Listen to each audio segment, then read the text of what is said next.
अस्सलाम वालेकुम फ्रेंड्स, आप देख रहे हैं हमारा YouTube channel Al Makka tech and business hub. दुनिया भर से हमारे तमाम व्यूवर्स को मिडनाइट मार्केट अपडेट में बहुत बहुत वार्म वेलकम। भले दोस्तों आज की मार्केट हमारे लिए फ़ायदेमंद ना रही हो, लेकिन ये समझना बड़ा ज़रूरी है कि ऐसा हुआ क्यों। हो यहाँ पर ट्रेड के एतबार से कारोबारी हफ्ते का पहला दिन और मार्केट ट्रेड ना दे, ऐसा हो ही नहीं सकता। मार्केट अपने प्राइस की सेटलमेंट ना करे, करेक्शन ना करे, ऐसा भी कभी नहीं होता। ऐसा क्यों हुआ? ऐसा इसलिए हुआ दोस्तों कि कल है इथीरियम की फाइनली यहाँ पर मार्केट में रिलीज़ का दिन, यानी कि उसका जो ETF है वो मार्केट में बाकायदा तौर पे ट्रेड होने के लिए दोस्तों पेश कर दिया जाएगा और उसकी कल से ट्रेड स्टार्ट होने जा रही है। जैसे कि मैं आपको पिछले 15 दिन से बता रहा था, बल्कि जब से जुलाई का महीना स्टार्ट हुआ है। तो गाइस कल हमें यहाँ पर बहुत कुछ नया देखने को मिलेगा। वैसे तो मार्केट के अंदर बाकायदा इथेरियम इस वक्त दोस्तों ट्रेंड कर रहा है। एक्स प्लेटफॉर्म पे जाकर आप देखें तो आपको पता चलेगा। और जो इस वक्त के बड़े बड़े तज्जियाकार हैं उनका ये मानना है कि शायद कल इथेरियम 6000 तक चला जाए। दोस्तों ये किन का मानना है, गौर से सुनिएगा। जो मार्केट के अंदर CNBC पे, ब्लूमबर्ग पे बैठ के मार्केट का तज्जिया कर रहे हैं। तो मेरी क्या ज़ाती राय है वो मैं आपके साथ आगे चल करके शेयर करूंगा, बल्कि लास्ट में जब इथेरियम को डिस्कस किया जाएगा तो मैं इथेरियम की प्राइस प्रेडिक्शन तो दोस्तों आपके साथ लाजमी शेयर करने वाला हूं। तो ये एक वजह थी जिसने हमें आज थका मारा, बोर कर दिया। और याद रखिएगा कि हमेशा एक बेटर डे के लिए उससे पहले आपको एक ऐसा दिन बर्दाश्त करना पड़ता है जिसमें आपको कभी ट्रेड देखने को नहीं मिलती। एनीवे कैपिटलाइजेशन यहाँ पर बहुत स्ट्रॉन्ग है, 2.45 ट्रिलियन, और जो डोमिनेंस है BTC का वो भी बहुत ही बेहतर वे में यहाँ पर काम कर रहा है। BTC के प्राइस दोस्तों अगर हम यहाँ पर देखें तो एक टाइम पे BTC ने हमें फिर से 66,558 का लो दिया और फिर से हाई अपनी जगह पर पहुंच चुका है। मैक्स हाई जो हमने देखा वो 67,950 का था। आप कह सकते हैं कि लगभग हमने 68,000 का दोबारा हाई देखा। तो गाइज यहाँ पर एक बात सबके मुंह पे चढ़ी हुई है कि बुल रन का एक हिस्सा अब शुरू होने वाला है। देखिए गाइज, जब इथेरियम 3950 पे था, 3950 पे, तो इसकी मार्केट 475 बिलियन पे थी। अभी भी इथेरियम में कैपिटलाइजेशन की बहुत बड़ी कमी है। अब कल अगर आप इथेरियम से सही ट्रेड निकालना चाहते हैं तो इसकी मार्केट कैप पे नज़र रख लीजिएगा। तो गाइस याद रखिएगा कि इसका इम्पैक्ट कब आएगा। जाहिर बात है, एक्यूरेट टाइमिंग मुझसे अक्सर हमारे व्यूवर पूछते हैं, तो दोस्तों मैं आपको एक्यूरेट टाइमिंग भी बता देता हूँ। देखें, जब हम पाकिस्तान में या इंडिया में या बांग्लादेश में हम सो रहे होते हैं तो अमेरिका के अंदर जो कि है आखिरी जो सेशंस होते हैं, जैसे पार्लियामानी जो टाइम्स होते हैं, ठीक है, जो पार्लियामेंट का टाइम है पाकिस्तान में क्या है, ज़्यादा से ज़्यादा 4 बजे तक का। वो बात अलग है कि काम उधर सुबह के 1 घंटे में ही होता है, लेकिन ऑफिशियली उसकी क्लोजिंग टाइमिंग यही होती है। तो इसी तरह ही अमेरिका से भी जो न्यूज़ की प्रेस रिलीज़ होती है वो तकरीबन उधर के शाम के 4 साढ़े 4 बजे तक वो खबर मार्केट में आ जाती है। तो जब भी अमेरिका से ऐसी कोई खबर आती है तो पाकिस्तान, इंडिया और बांग्लादेश में लोग सो रहे होते हैं, ठीक है। हम जब उठते हैं तो मार्केट पूरी करवट बदल चुकी होती है। यही वो वजह है जिसकी वजह से मैं हमेशा आपको 5:30 AM इन पाकिस्तान का टाइम देता हूँ, ठीक है। और वो दोस्त देखें, जो मर्जी हालात हों, हमारी मिडनाइट की वीडियो को हमारी एक ख़ास ऑडियंस कभी भी मिस नहीं करती। इसलिए मैं भी उन दोस्तों के लिए कभी भी मिडनाइट की अपडेट जो कि अपलोड करने से मैं पीछे नहीं हटता। बहुत बार ऐसा हुआ है कि मैं ज़ाती तौर पे बिज़ी भी होता हूँ, लेकिन मैं उन दोस्तों का ख्याल करता हूँ जिन्हें मिडनाइट की वीडियो का इंतज़ार होता है, ठीक है।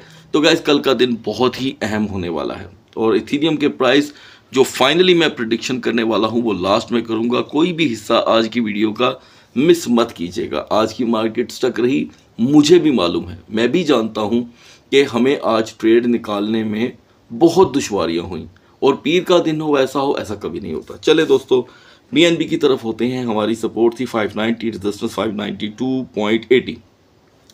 दोस्तों BNB ने अपनी रेजिस्टेंस को बहुत ही खूबसूरत तरीके से यहाँ पर प्रोटेक्ट किया और रेजिस्टेंस को भी बिल्कुल रेजिस्टेंस पे मार्केट खड़ी रही। हाई रहा 601 का। 601 का बड़ा हाई मेरी जानिब से दोस्तों जो प्रेडिक्शन थी वो $6 की थी, यानी कि मैंने आपको 599 तक की प्रेडिक्शन दी थी और यहाँ पर 601 का हाई रहा, हम इसमें कामयाब रहे। सुबह के लिए BNB की दोस्तों सपोर्ट स्टिल है 595, ये इसकी सपोर्ट बन गई है। रेजिस्टेंस होगी 597.50। तो दोस्तों हमारी रेजिस्टेंस अगर कंप्लीट होती है तो हम 603 तक का एक नॉर्मल लिमिट में रहते हुए हाई देखेंगे और सपोर्ट ब्रेक होती है तो $5 की कमी। सोलाना फिर से दोस्तों 182 में एंटर हो गया है। हमारी सपोर्ट थी 175, रेजिस्टेंस 177.50 और हमारी रेजिस्टेंस बड़ी खूबसूरती से कामयाब रही। हमने हाई देखा 182 का और मेरी जानिब से $4 पंप की जो प्रेडिक्शन थी, सोलाना इस वक्त आपके सामने 5+ कर चुका है।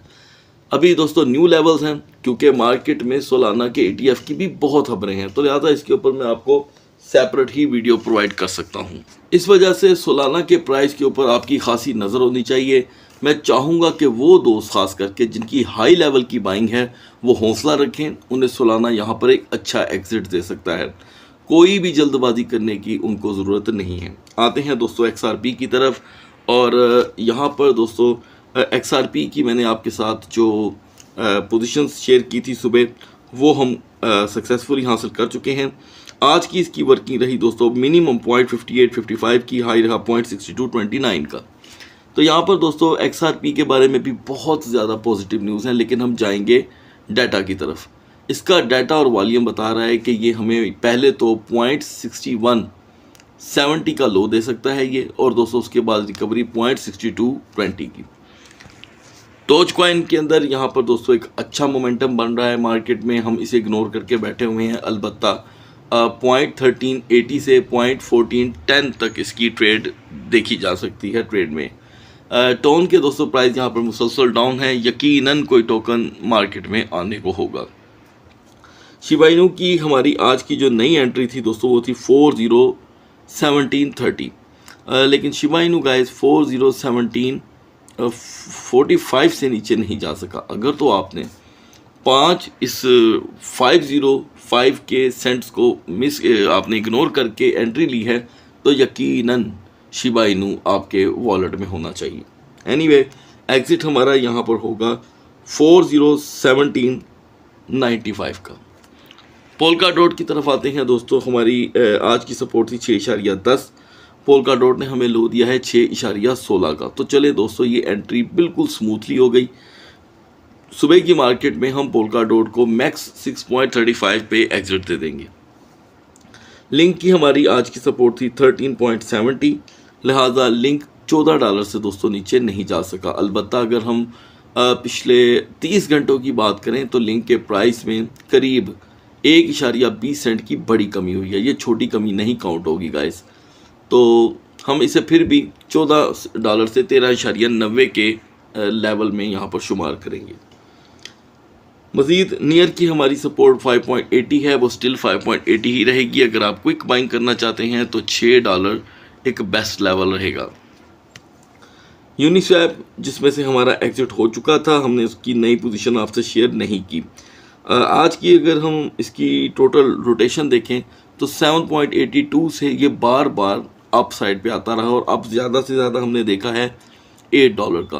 तो हम कह सकते हैं कि हम इसे 7.86 से रीयूटिलाइज कर सकते हैं। ये इस मार्केट के अंदर यूनिस्वैप को मिस नहीं किया जा सकता।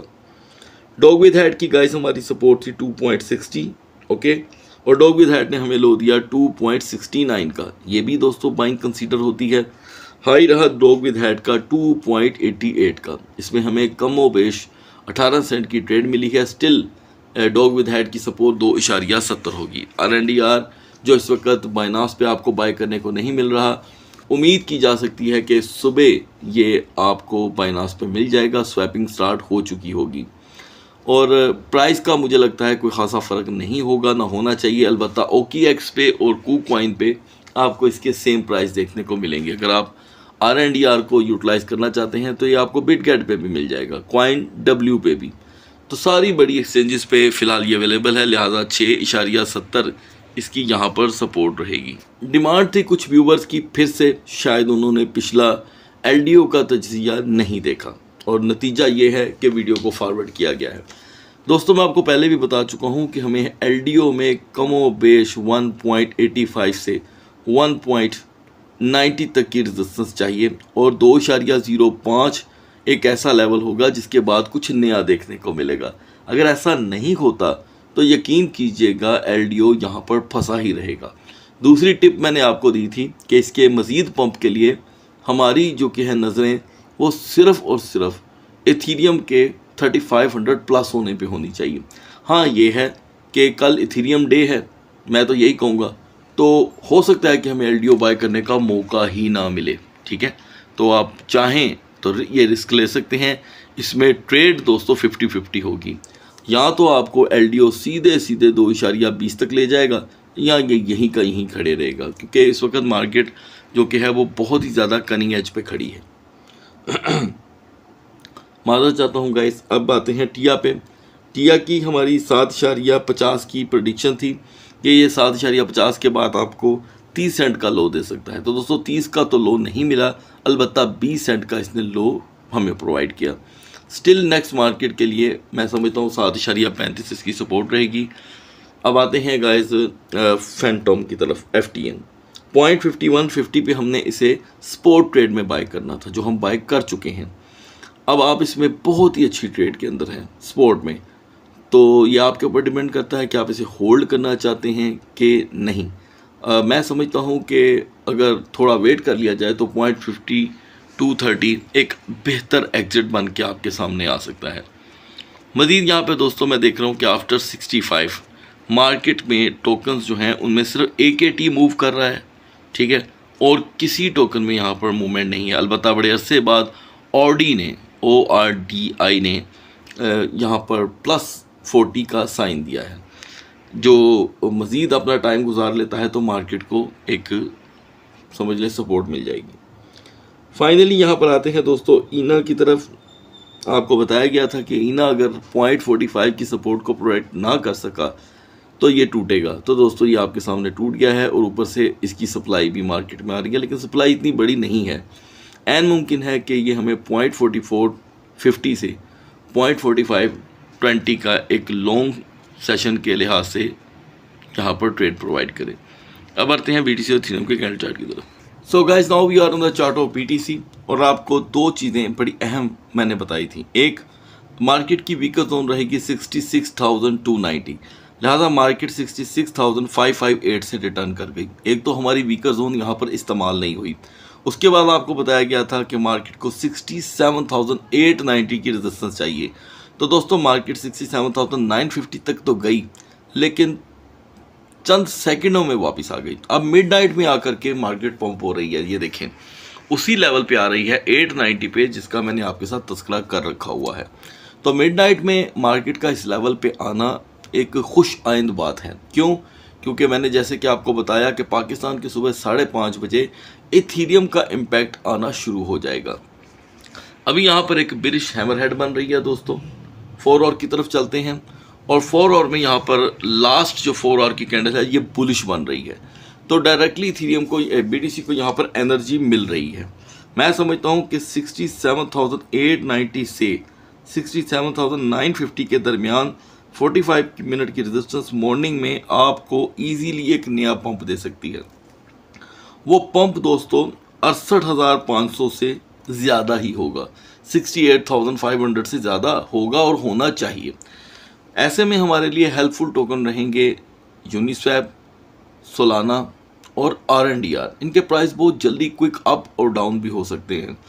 वीकर जोन यहाँ पर स्टिल मैं कहूँगा कि 6629 की है और नॉर्मली अगर हम सुबह तक 67,100 67,200 तक आ जाते हैं तो गाइस इथीरियम के फिर जो कि है बाकायदा तौर पे वॉल्यूम के बढ़ने का इंतज़ार रहेगा। बढ़ते हैं इथीरियम के कैंडल चार्ट की तरफ।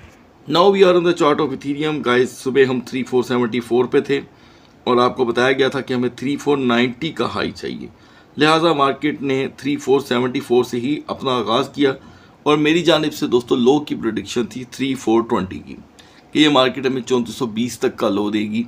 अलबत्ता मार्केट ने हमें 3435 का लो दिया। ये काफ़ी बड़ा लो था और अभी यहाँ पर मार्केट रिकवर हो रही है और अच्छी खासी रिकवर हुई है। 3490 विद बिरिश कैंडल। ये अच्छी खासी दोस्तों बिरिश है, दोनों तरफ से शैडोज ओपन लेकर आई है। बिहाइंड द स्क्रीन हम देख रहे हैं कि दोनों तरह का रुझान है। एक 4 घंटे ऐसे गुजर रहे हैं कि मार्केट $60 नीचे जा रही है, और एक 4 घंटे ऐसे गुजर रहे हैं कि मार्केट $60 ऊपर आ रही है। तो ऐसे में अब सुबह का लेवल तो बहुत डिफरेंट मैं आपसे शेयर करूंगा, वो है 3528। 3528 से 3535 के दरमियान आपको मार्केट ने अगर 30 मिनट की भी रेजिस्टेंस दे दी तो गाइस हम एक्चुअल में 3580 3590 का हाई देख लेंगे। लोअर साइड पे आ जाऊं मैं तो फिर से हमारी नज़रें यहाँ पर 3460-65 पे होंगी। ये ब्रेक होता है तो ऑब्वियसली 3420 3430, जिसके चांस बड़े कम हैं, ठीक है। चांस इसके सिर्फ और सिर्फ यहाँ पर 25% के हैं। तो बाकी आपकी तवज्जो इथीरियम से जुड़े टोकन की तरफ होनी चाहिए, जैसे कि सुई, ARB, इवन के अब की बार LDO एंड BGP। और दोस्तों यहाँ पे लास्ट में बात कर लेते हैं कि इथीरियम का जो मैंने शुरू में आपके साथ 30% तस्करा किया था, उसका लास्ट हिस्सा भी मैं यहाँ पर ऐड कर लूँ कि सुबह मार्केट में इथीरियम के प्राइस क्या एकदम $6000 पे जा सकते हैं? तो दोस्तों जवाब है नहीं। लेकिन अगर कोई ये पूछे कि क्या आने वाले दिनों में इसके प्राइस पंप हो सकते हैं, तो ये जवाब है हाँ, लाजम इथीरियम के प्राइस बूस्ट होंगे, क्योंकि जैसे जैसे बिटकॉइन की तरह इथीरियम के ETF की ख़रीदारी बढ़ेगी, बड़ी कंपनियां धड़ाधड़ इसका वॉल्यूम बढ़ाएंगी, ख़रीदेंगी, बेचेंगी, उनके प्राइसेस अप एंड डाउन होंगे, तो इथीरियम के प्राइस लाजम यहाँ पर पंप होंगे, ठीक है। और पहला पड़ाव ऑब्वियसली हमारे लिए 4000 होगा। अगर हम 4000 को अचीव करते हैं तो उसके बाद हर वीडियो में हर रोज़ आपको मज़ीद की अपडेट मिलती रहेगी। सो गाइस, सुबह तक अल्लाह हाफिज़।